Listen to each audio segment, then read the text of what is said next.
Ya, pemirsa, polisi berhasil mengungkap peredaran obat ilegal di Jabodetabek. Lebih dari 13.000 obat keras dijual bebas di toko kosmetik hingga apotek. Ya, dan bagaimana kronologis pengungkapan kasus tersebut telah ada rekan Priscila Puspa langsung dari Polda Metro Jaya, Jakarta Selatan. Silakan Priscila.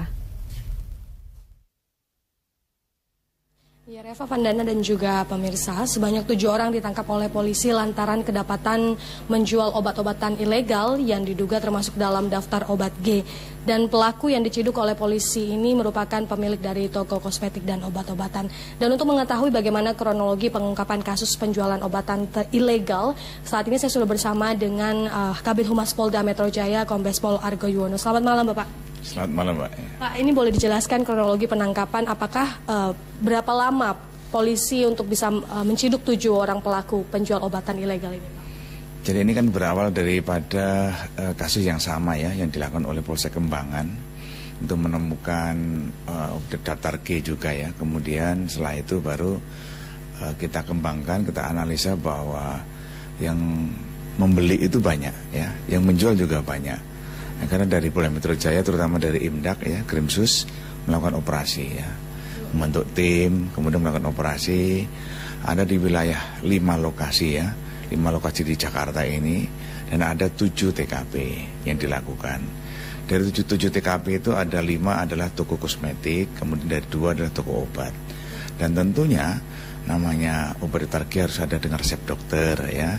Jadi untuk toko obat pun maupun kosmetik pun juga, kosmetik juga tidak diizinkan ya untuk menjual obat gitu ya.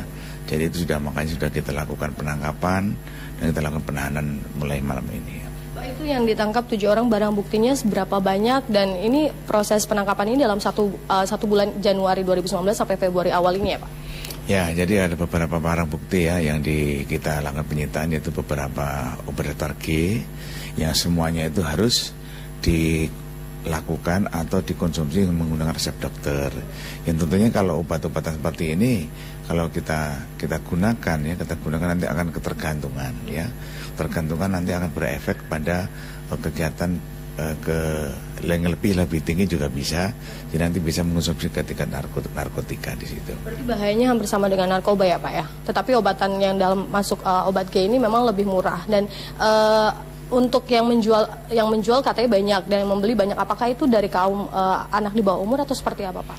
Nah, jadi kan satu butir itu ya, satu butir kemudian dimasukkan dalam suatu tempat plastik ya, yang bisa dikatakan satu ampul itu berisi 4 sampai 5 pil ya. Itu harganya antara 20.000 sampai 25.000. Dan kemudian juga itu adalah pelajar ya, ada pelajar yang kita kedapatan mengonsumsi berkaitan dengan daftar G tersebut. Dan itu juga bisa kita temukan juga bahwa obat-obatan tersebut bisa digunakan untuk tawuran ya, tawuran, perkelahian. Karena kalau meminum itu kan menghilangkan rasa sakit ya. Jadi kalau misalnya dia kena benda tajam, benda pun juga rasanya mengurangi rasa sakit di situ. Berarti efeknya itu juga sangat membahayakan. Dan Pak, menurut keterangan dari 7 tersangka ini, mereka sudah melakukan penjualan ini berapa lama, Pak? Ada yang berkata bahwa ada yang 6 bulan baru melaksanakan, ada juga yang 1 tahun. Tapi ini semuanya kan tetap masih kita dalami oleh penyidik, kan kita tidak begitu percaya begitu saja ya. Tapi kita akan cek kembali ya, bahwa barang-barang itu kan terdapat dari sales-sales yang datang ya, datang kemudian dia menjual. Maksud kalau sudah setahun, maksud tidak kenal salesnya ya. Tapi kita sedang cari itu. Pak, apakah setelah 7 orang ini apakah ada penambahan tersangka lagi? Apakah seperti mereka mendapatkan obat-obatannya itu dari mana, dan itu seperti apa, Pak? Jadi saya sampaikan dari sales ya, sales yang terputus. Artinya bahwa sales pun dia tidak kenal salesnya itu siapa, karena barang datang dibeli ya. Dan ini juga nanti sedang kita dalami kembali sales itu siapa ya di situ. Pak, untuk 7 tersangka ini akan dikenakan pasal berapa, Pak? Nanti kan kita kenakan undang-undang kesehatan ya, dengan undang-undang perlindungan konsumen di situ. Nah, itu ancaman hukumannya sampai 15 tahun dengan denda 2 miliar rupiah seperti itu? Ya ada ya, untuk itu dendanya bisa 1,5 M sampai 2 M ya. Kemudian untuk pidananya 5 tahun sampai 15 tahun setiap. Pak, boleh sedikit himbauan kepada masyarakat, terkhusus untuk orang tua, untuk melihat anaknya supaya tidak membeli obat-obatan yang tidak ada resep dokter? Ya tentunya kan sebagai orang tua ya harus care ya terhadap anaknya, tetap mengawasi gerak-geriknya maupun itu kegiatannya seperti apa. Jadi tidak hanya dibiarkan saja, tapi kita harus mengawasi. Misalnya dia itu sekolah, tasnya itu sekali-kali dilihat di dalam tas itu apakah ada obat-obatan yang dilarang atau tidak. Tetap kita cek and recheck sebagai orang tua terhadap anak yang masih terpelajar itu. Jadi hingga saat ini polisi masih terus melihat apakah ada toko-toko yang menjual obat-obatan terlarang seperti itu. Ya, kita masih melakukan razia seperti itu. Ya, betul ya.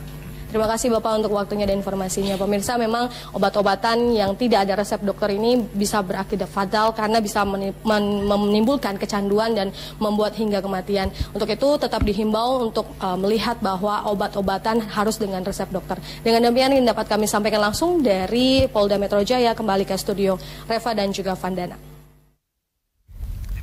Ya, terima kasih rekan Priscila atas laporan Anda langsung dari Polda Metro Jaya.